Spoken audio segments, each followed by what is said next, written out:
Hey guys, hopefully this is better. We're just going straight to the app. I'll just flip the screen and we'll go for a little wander. If you've got any questions, just drop them in the comments below. Yeah, hopefully this is better quality now. Alrighty, so here we are. This is South America over this side. And we'll just go for a wander through the cactus reef.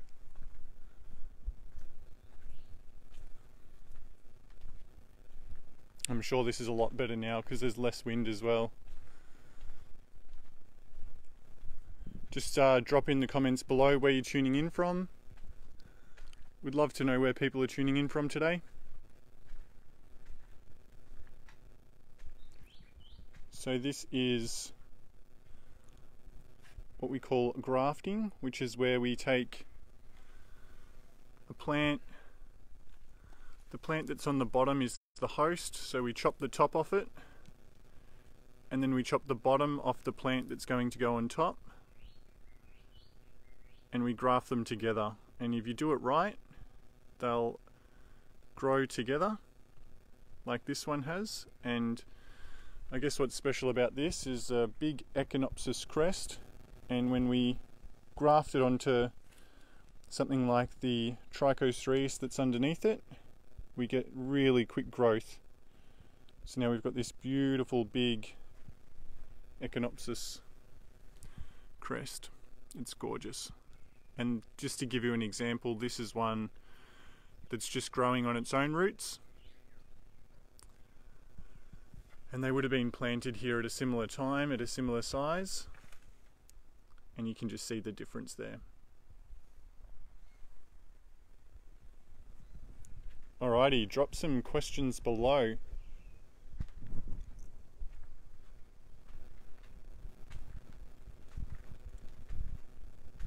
So this is our cactus reef.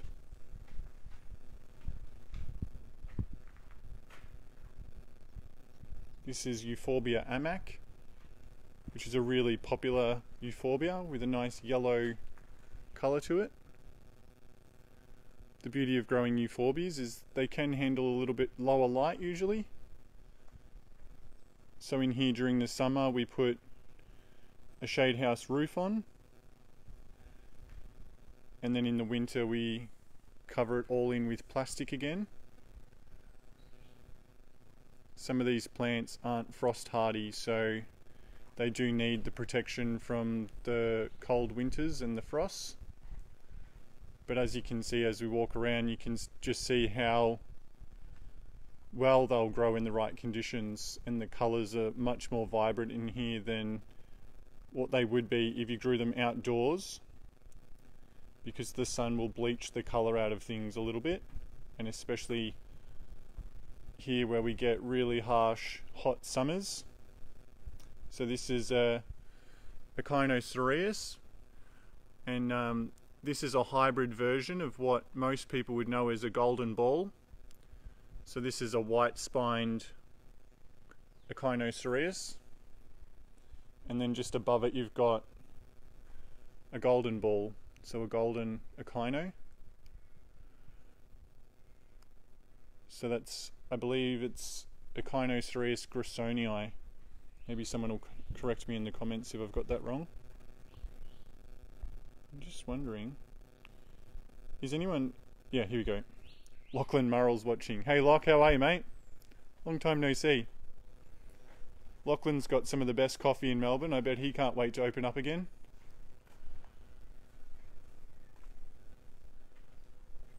So you can just see how healthy this Euphorbia trigona, the red devil, and you can see there where you've got some that are really purple, and then you've got some that are really green. And so the beauty of what you can do with cacti and succulents is, if you actually want to grow a plant that's predominantly purple, you can take that cutting, and when you grow that on, typically they'll keep that colour. And it's the same with variegates. So this is a variegated Spacianus, and so Dad would have found this on a plant where they normally just grow green, and he would have taken this cutting and grown it separately, and it's kept that yellow colour in the plant.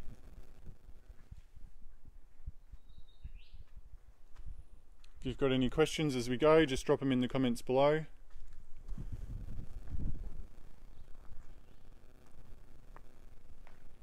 Here's a beautiful variegated Cereus peruvianus. Absolutely gorgeous.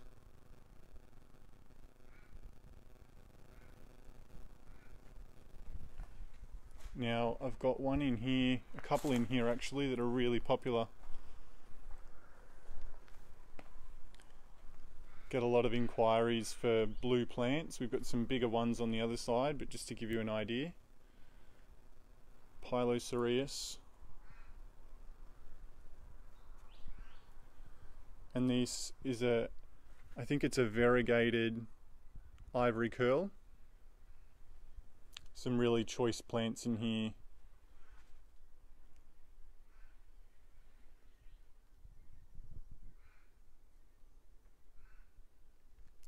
Hi Phoebe, how are you? Yes, we sell cuttings. I've been doing quite a few cuttings, especially while we've been shut down. So been shipping a few orders out. I think once we open up it will be a little bit trickier. So we open on Monday. We're very excited to be opening up again.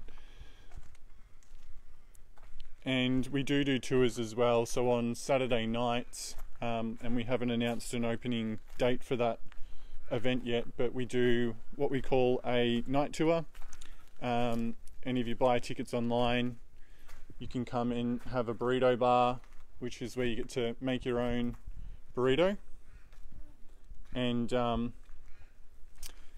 for a little wander through the garden with Julie or I.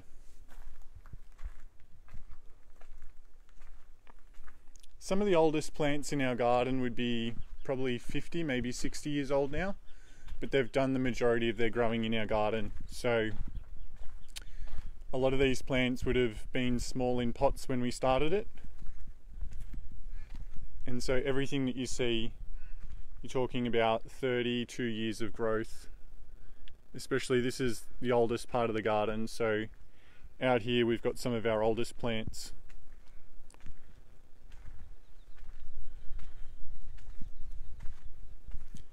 I'll give you a bit of feedback. We had a couple of girls book in to come and buy some plants, and they had a little look in the garden and they just couldn't believe how big it was. So make sure if you're planning a trip to Cactus Country, make sure you plan plenty of time to really soak in the garden. There's 8 trails and the garden's broken up into areas of origin. So as you walk around you can actually see where these plants come from. So South America, this is North America and Mexico now.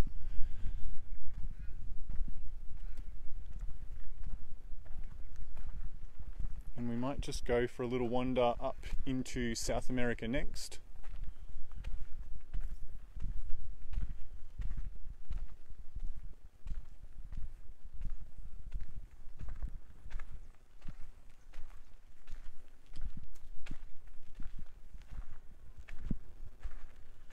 Hi Natawat. I would take so many pics. Yeah. It's a photographer's heaven out here, that's for sure. Hi Phoebe, we don't actually have plants for sale on our website, but you can certainly send me some photos of things that you like the look of, and if I've got them available I can organise something for you.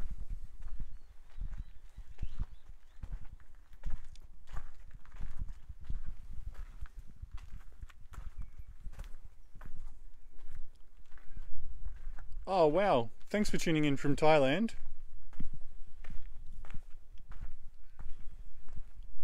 Yeah, drop in the comments where you're from. If you've tuned in, tell us where you're from.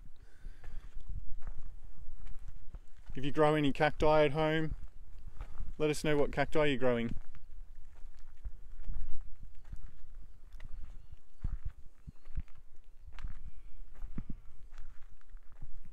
This is big agave salmiana.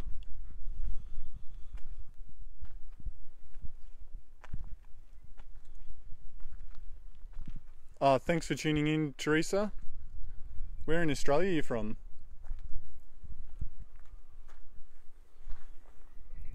So agave salmiana is a species of the agave, and as you can see, they get very big. This is probably around 2.5 meters tall and probably a similar width. And when they flower, they shoot up these huge stalks. And so I'll show you around at some of the stalks that are currently flowering. And when they flower, the main mother plant dies. It puts so much of its energy into the mother plant that it kills the cactus. And when that happens, the carbohydrate structure of the center of the plant, or the heart of the plant, the carbohydrates change. And so typically, if you were going to harvest an agave like agave tequiliana for tequila, you would harvest it after it has started to flower. And when this spike shoots up above the canopy, you would chop it off, and the energy that it would normally push into growing these huge flower stalks would swell the base of the plant, and it's that heart in the middle that you'd be harvesting. And when you go to tequila in Mexico, you can actually go on a tour and they'll show you the whole process. It's really interesting. These gorgeous big flower stalks, they get around, well, this one here would be probably 5 to 6 meters tall, and the birds love them.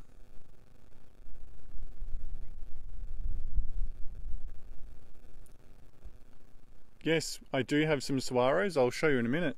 Hi Marlene, how are you? Hi from Southern California. Wow, thanks so much for tuning in.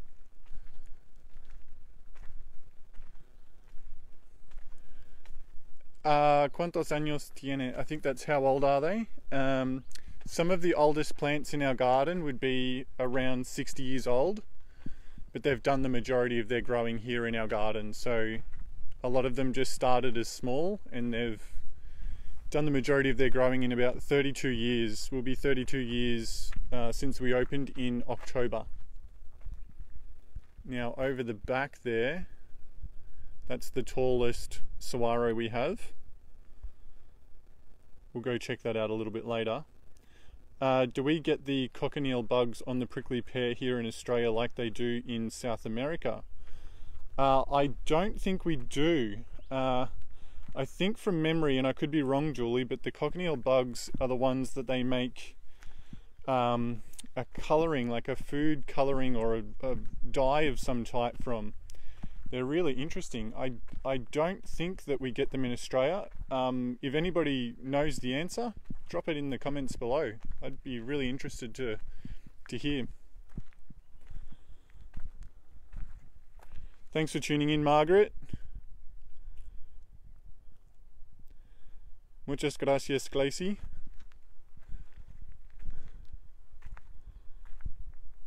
I actually spent a little bit of time in Mexico a few years ago. Studied Spanish in Tulum, and then travelled around Mexico, stayed for a few months in Guadalajara. So if anyone's tuning in from Mexico, say hi. My Spanish is really bad. I shouldn't have said that I speak a little Spanish. I definitely don't. Yes, they make the red colouring. Yeah, that's right. So these are our San Pedro, and this is a big, beautiful bush of San Pedro, and one of our most popular Facebook posts to date, and it's got millions of views, is when this was in full flower, and we did a walk around it, and it was just packed with flowers. So have a look back through the feed later on if you'd like to see what that looks like. So out here, we're now in South America. So these plants, some of them will look a little bit like what you've seen in the movies, like the saguaros, but these are not saguaros. These are a Trichocereus. And a lot of these tall ones are a Trichocereus tschekii. And you can see here we've got some, I always get the name of this wrong. Serencia.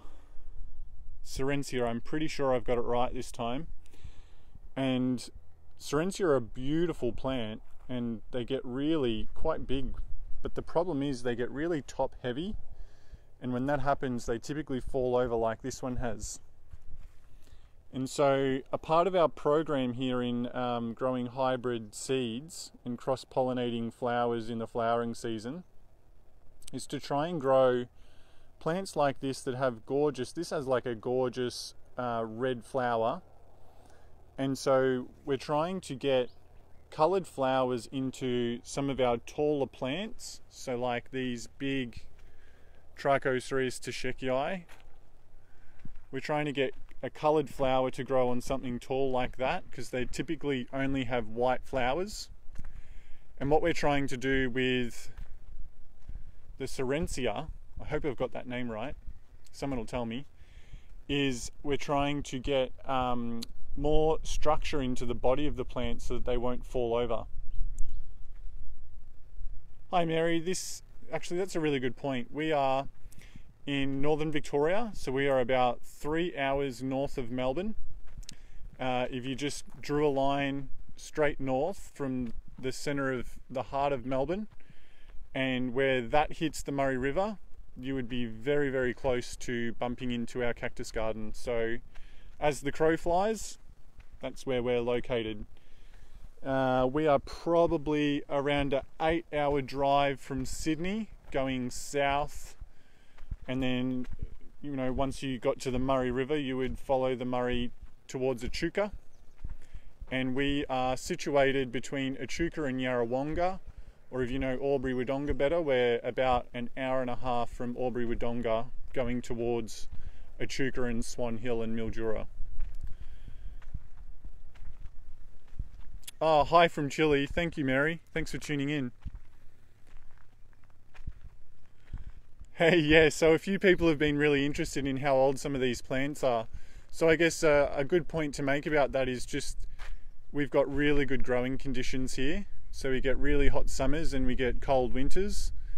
And in the summer, if we get water onto this part of the garden, some of these plants are incredible growers, and we can sometimes get up to 1 metre of growth out of these guys in the summer.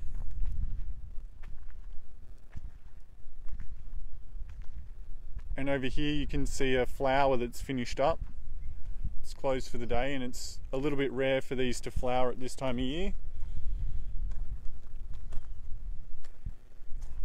Hey Brad Drysdale, thanks for tuning in again, mate.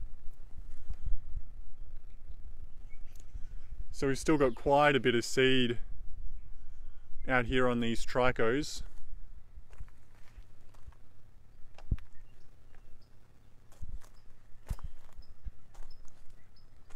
And so what we do in terms of cross-pollinating is we collect the pollen when a flower opens, we collect it in a jar and we label what plant it's come from. And then when another plant flowers that we want to cross that pollen into, we actually cross it in the morning before the bees get to it. And that means we know what has crossed into that plant. We label that plant with mum and dad so that we know who the parents of that seed pod will be once the flower dies and produces seed pods. They don't always set seeds, so some varieties of cacti don't cross as well with others.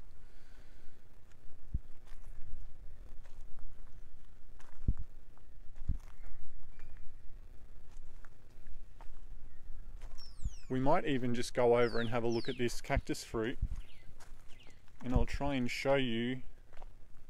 This is a delicious variety of Cereus peruvianus fruit. You can see there's a few different plants here with different coloured fruits and different sized fruits. So I'll show you what they look like first of all.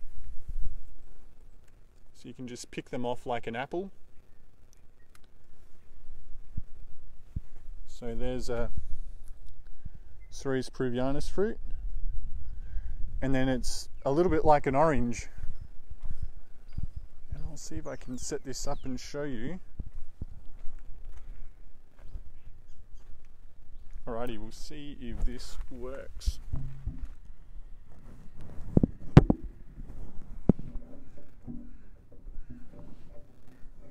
Here we go. I've got the idea.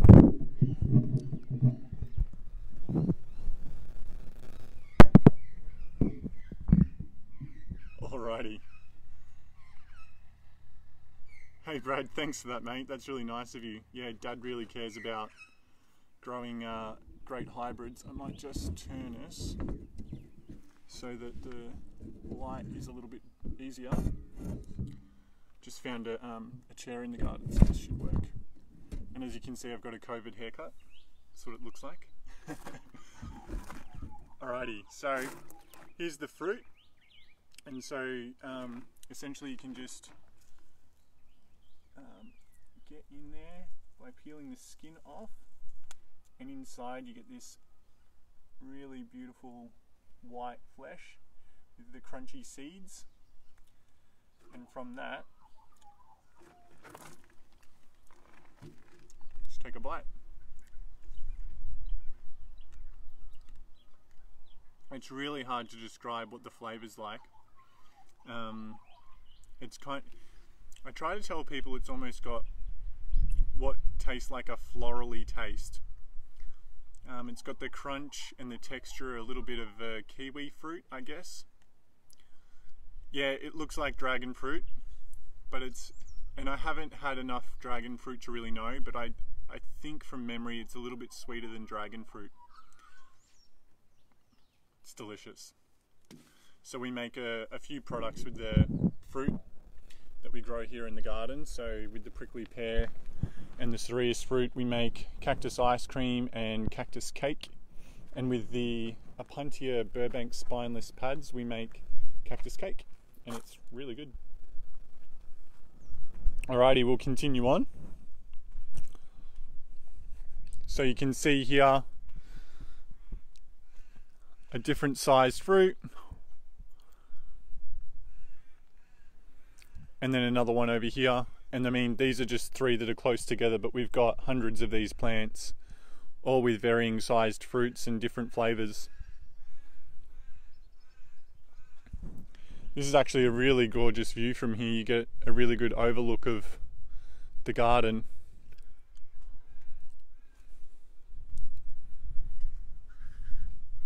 And up on the hill there, Dad's got the dome that he's been building. And this is a really nice valley that when you walk through the path down there, you look up and see these huge 6-7 meter tall plants, and you feel like you're not in Australia anymore. This really feels like you're in another world. Marlene's just asked, at what age do these cacti fruit? It does vary, so I guess most of them would probably fruit at around 10 years old, but having said that, depending on your growing conditions, it may vary quite significantly. If you kept them in a pot and they were root bound and they couldn't grow as quickly, it may take longer.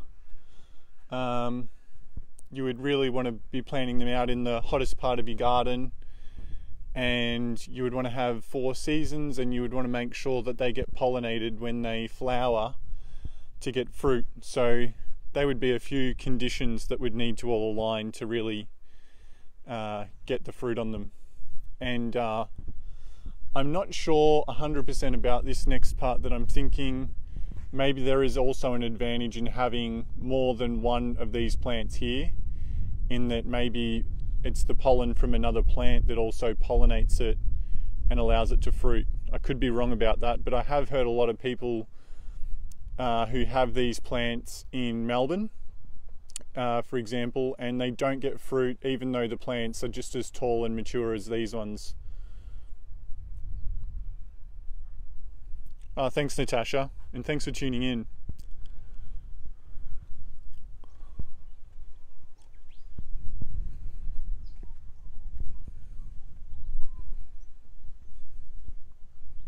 Hi Xing, thanks for tuning in. Yeah, it is a little bit like a pawpaw, I guess.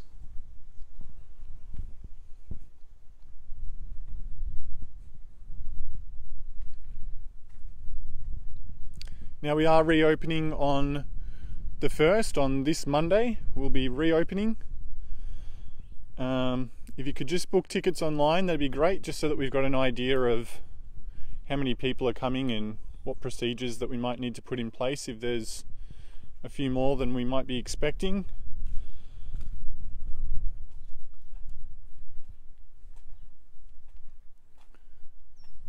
Wow, I can't believe how many people have tuned in. This is incredible. Thank you so much for everyone who's tuned in to say hello. And we might just climb this hill here, and I'll give you a bit of an overview of the garden, just to give you an idea how big it is. We've got around 10 to 12 acres. I think that's around 4 to 4.4 hectares.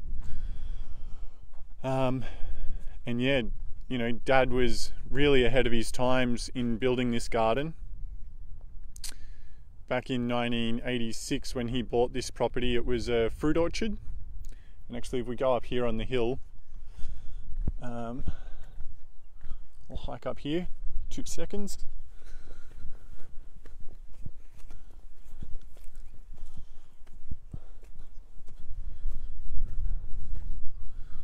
Alrighty, some nice big views from up here.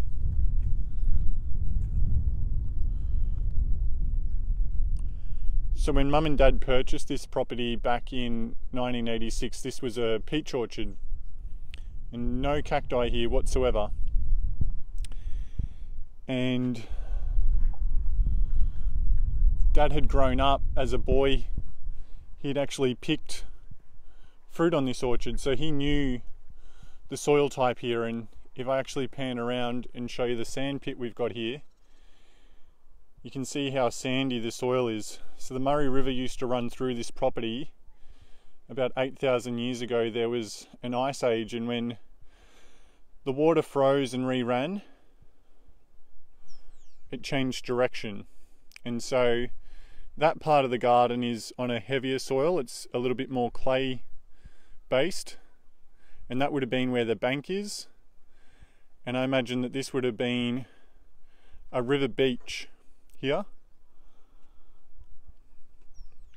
And actually here's Dad's off in the background. He's digging holes and still planting out plants.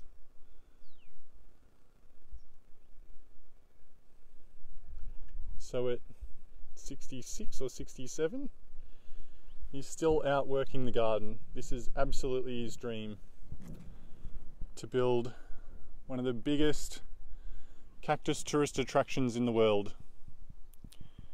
And I think he's already pretty well achieved it personally, but he wants to build it bigger and bigger and bigger. So we are expanding at the moment. This is Africa. So the plants that you see now are from Africa. And then we've got quite a bit of farmland. So altogether we have around 150 acres.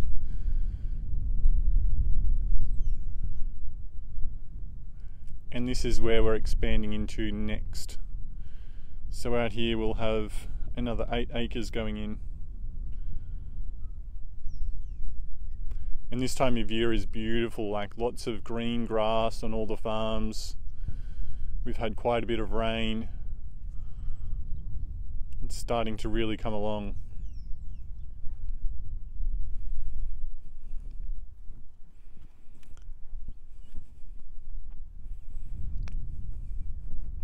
Alrighty, we'll continue on.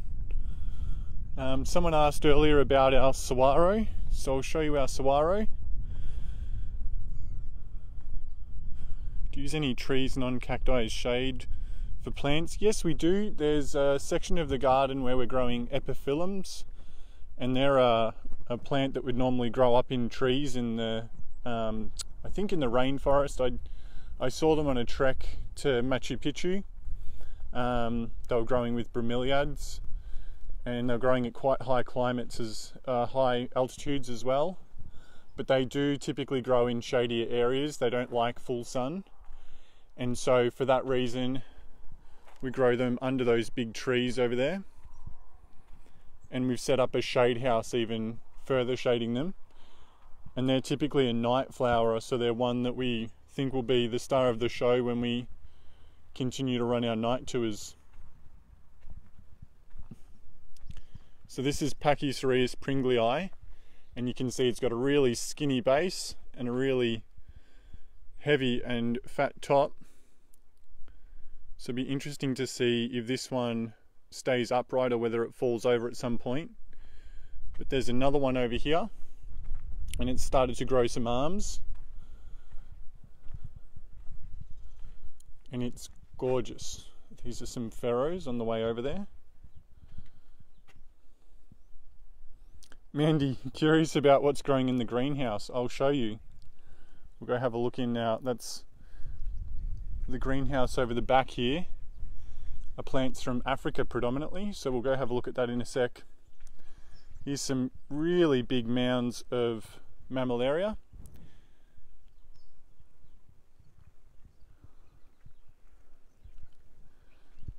And I think this is Agave parii truncata. I could be wrong on the name of that one. Do we have a Yucca brevifolia? Gee, I'm not really sure. You'd have to show me a photo of that one for me to... I recognise the name. I know they're a very popular yucca, but I'm not sure if I'm close to one. So this is Pachycereus pringlei with these gorgeous big arms. This is probably around 6 meters tall. Really tall plant. And then our saguaros around on this side. Here's some flowering mams as well.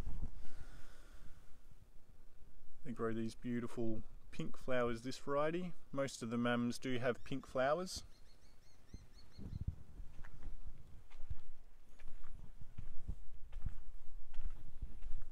We'll make our way around to Africa. For everyone who's tuned in, I just want to say thank you so much. I don't know if this number is even correct, I don't know how it can be. 295 people are tuned in right now. It just blows my mind. So this is our saguaro, or Carnegie gigantea, and we're not sure if this pinch in the side of it is where it's going to grow its first arm, but it's quite woody there, so we'll see what happens. Huge plant. You can see why these are so popular.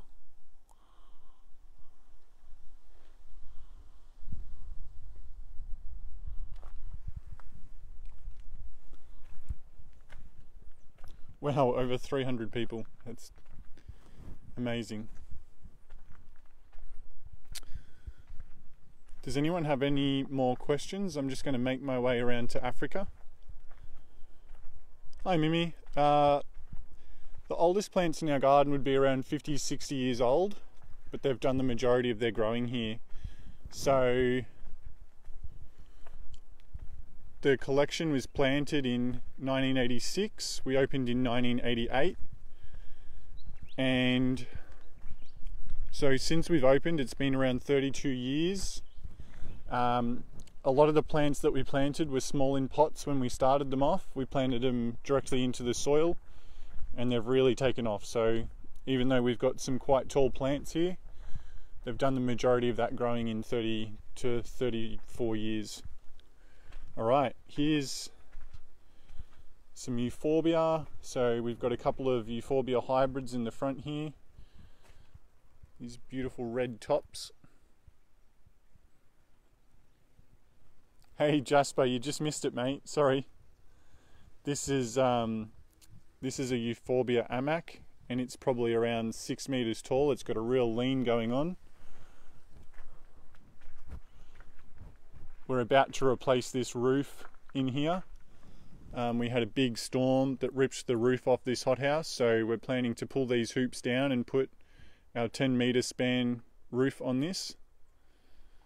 If anyone's got a crane locally that they'd like to lend us, that'd be great. It's going to be a big job, I think.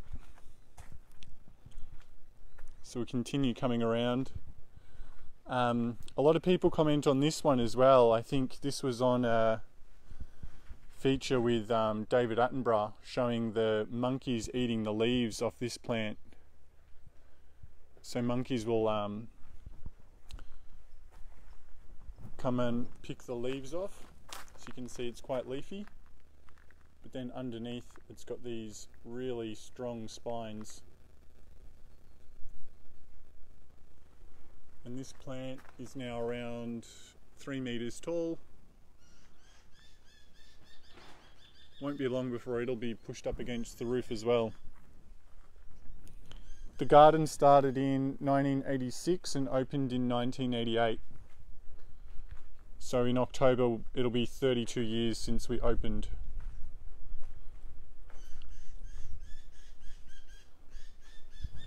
You can see a bird up on the wire up here as well. Gorgeous.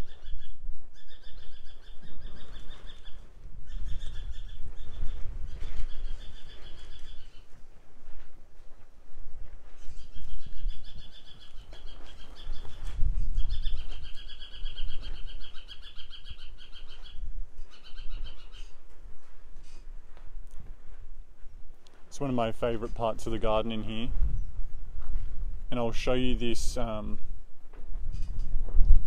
elephant's foot. Got some gorgeous aloes on the way.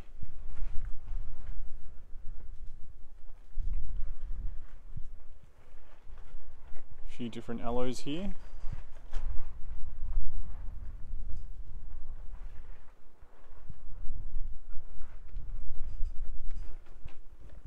This is a elephant's foot.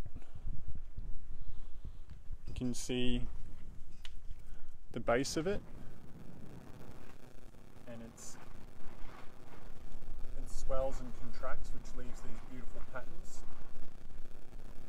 It's a really woody base, and then the vine grows out of the top, and it seasonally shoots this huge vine, and then when that dies off you cut it all back, and so you end up with a lot of these woody parts at the bottom here as well. And then next to it we've got the crown of thorns, or Euphorbia millii I think it's called, and it's quite spiky as well.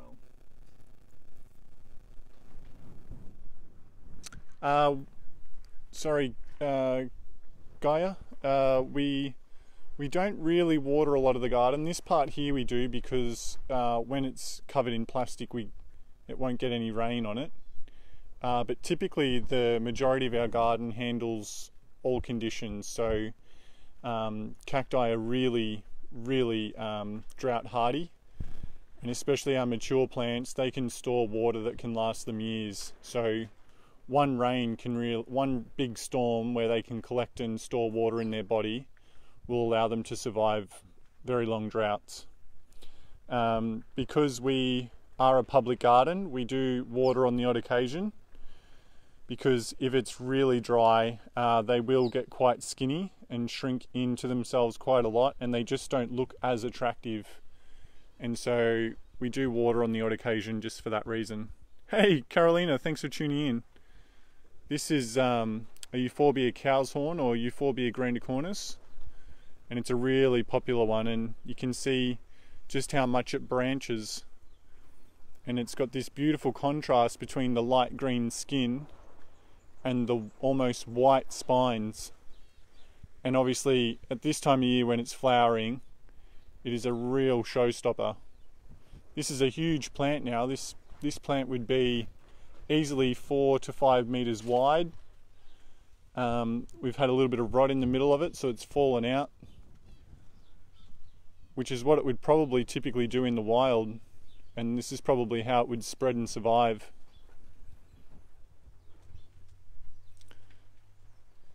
What's the tallest you've seen crown of thorns? The tallest ones that we have are in here. This is a bit precarious. We've got this big Euphorbia amac growing over the top. So this is what's directly above me.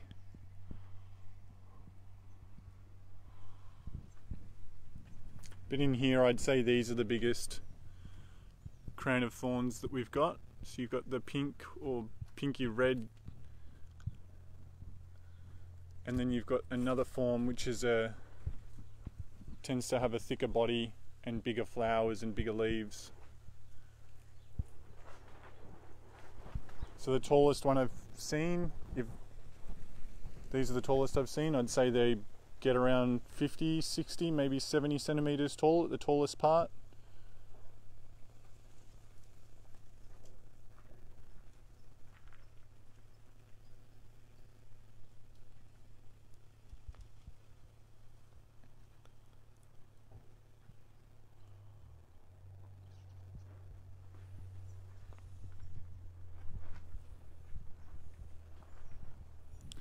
And while we're here, maybe I'll just show you this as well. So if you want to grow cacti from cuttings, a lot of them you can just take cuttings of and dry them on a drying rack.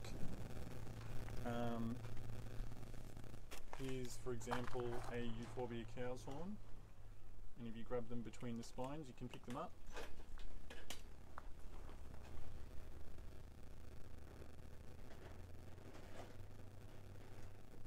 And once the bottom has calloused, so if I lay this back down, once the bottom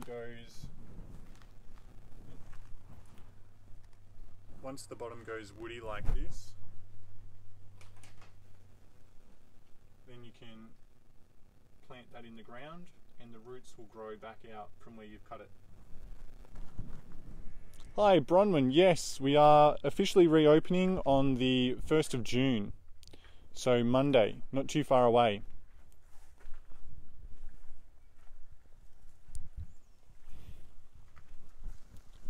There's another gorgeous plant here, and I forget the name of this one, I'm really sorry. This one's not one that I've memorized yet.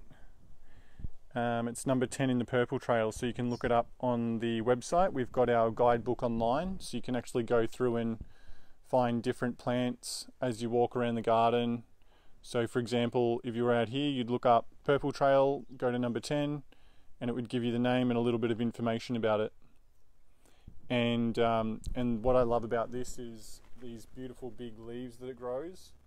And then when it goes into its dormancy, all of these leaves and these little berries fall off, and you just end up with this naked trunk, and it's just stunning in both seasons. It's an incredible plant. And now we've got a flowering, now this is an aloe, I think it's Discoria, I think is how you pronounce it. I could have that pronunciation wrong. But the gorgeous yellow flowers coming out of what's already a very architectural plant.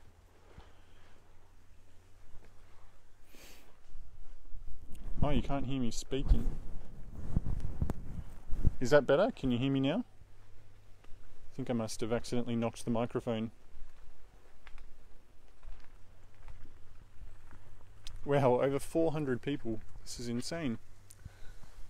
Alright, we'll continue out into Africa and I'll show you the plants from Africa that actually handle the cold winters here.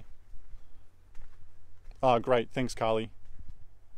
Yeah, the yellow flowers are gorgeous. Actually, I wonder if you can see them closer from this side. Yeah, there we go. That'll better look at the flowers there. And we've actually got some honey-eater birds that love to come in here and feast on these when they're open. Thanks Mandy, thanks. Awesome, thanks Bronwyn.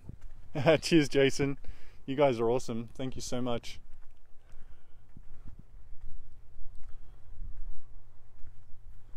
Any questions as we go along, just drop them in the comments and I'll try my best to answer them.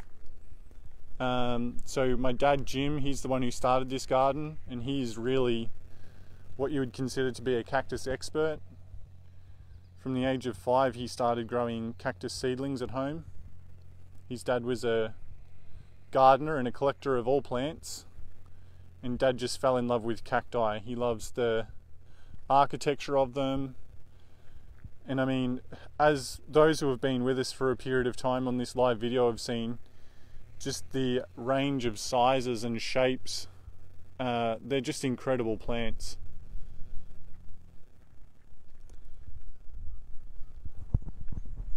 It's really funny, I'm not sure why the audio isn't working.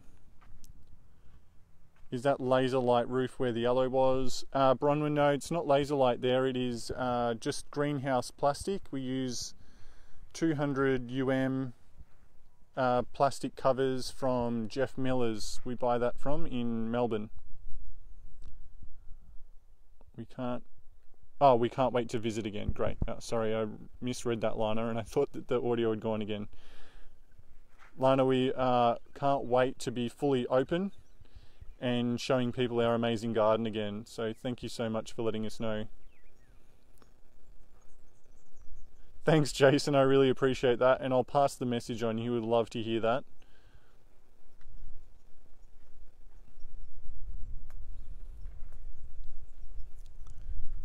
Some big euphorbia trees. That plant there is about 2.5 meters tall and about 3 meters wide. And you can just see how woody they get at the base.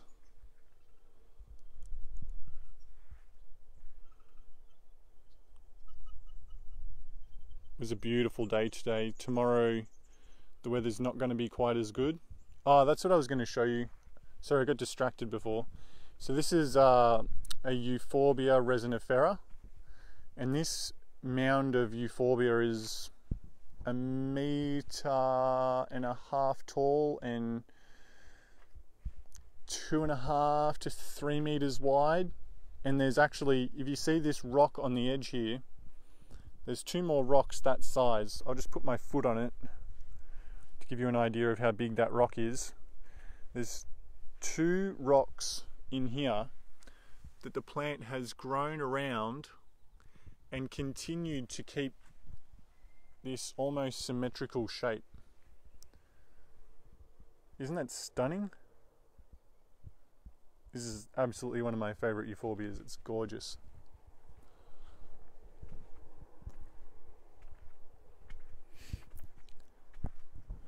Oh, the Oreo cacti, yes. So I've got a dog called Oreo, and we named him after our Oreo cereus, which is a hairy growing cactus. I'll show you in a minute, Carolina. Thanks for reminding me. I'll head back that way a little bit later. So the euphorbia out here are probably around 30 years old, maybe just a little bit less. This is Euphorbia, oh God, remember the name, Coralescens. And so this plant here might only be maybe 15-20 years old. It looks a little bit smaller than the others.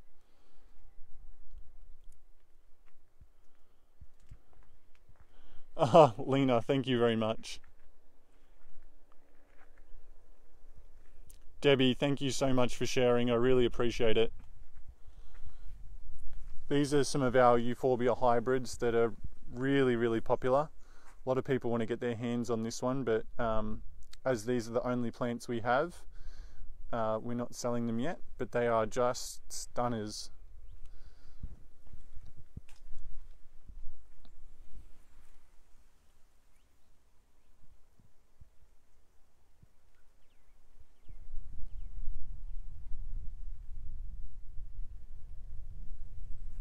What is our biggest flowering agave stem? Well, I guess if we look over the back here, that's North America and Mexico next to where we are now in Africa, and the biggest ones, the Salmiana variety probably has the tallest flower stalks, and I'd say they can get up to 8 meters tall at the very most. I would say they wouldn't get much more than 8 meters if they reached it. Oh, thanks for tuning in from Israel. Kurdistan, wow. Thanks so much for tuning in, guys. Really appreciate it. We had quite a lot of audio problems and video problems earlier, so we changed over to just going mobile. But I think the quality is a lot better now, so like, look at that view. Incredible.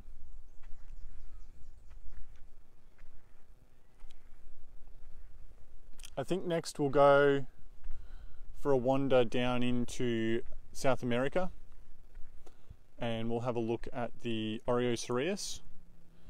And if there's no more questions after that, I might sign out at that point. So probably about another 10 minutes maybe of live video left. So if you've got any questions, just drop questions in the comments below and I'll do my best to answer them.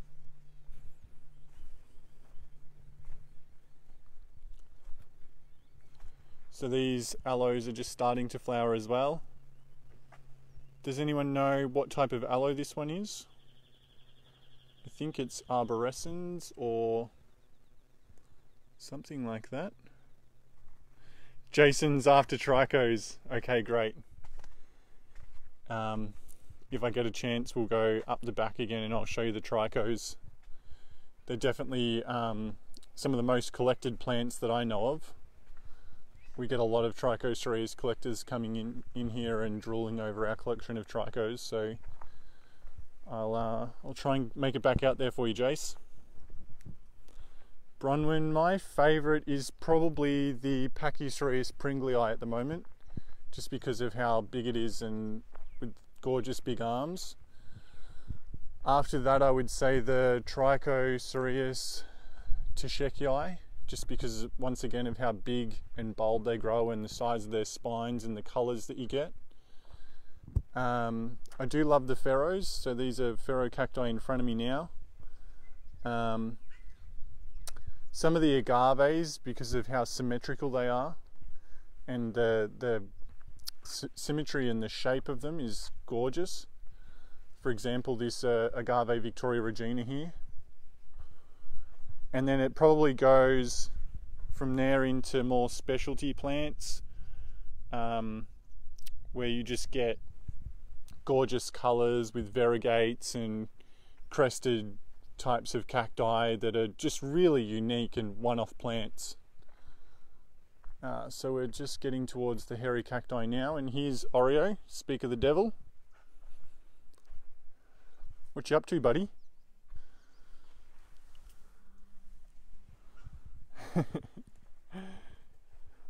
Come for a wander.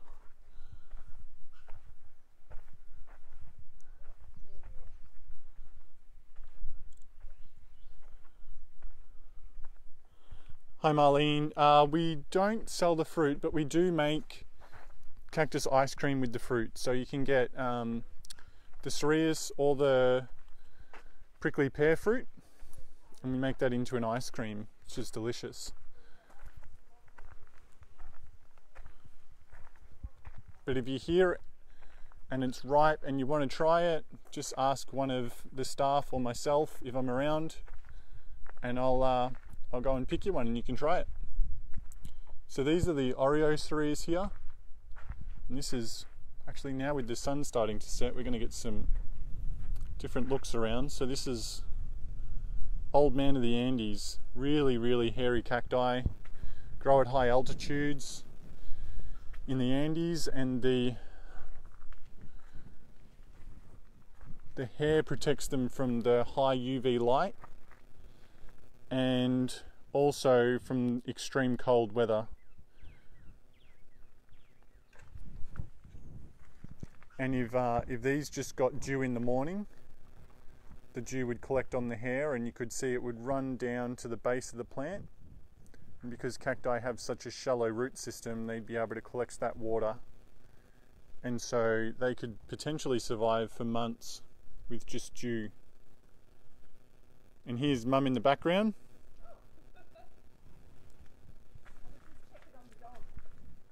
He's going all right.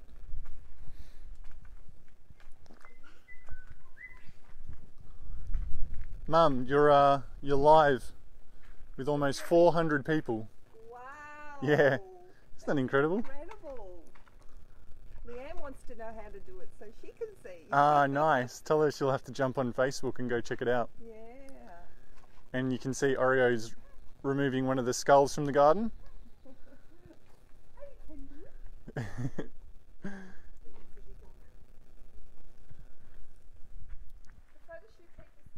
Yeah, they're just at the back there.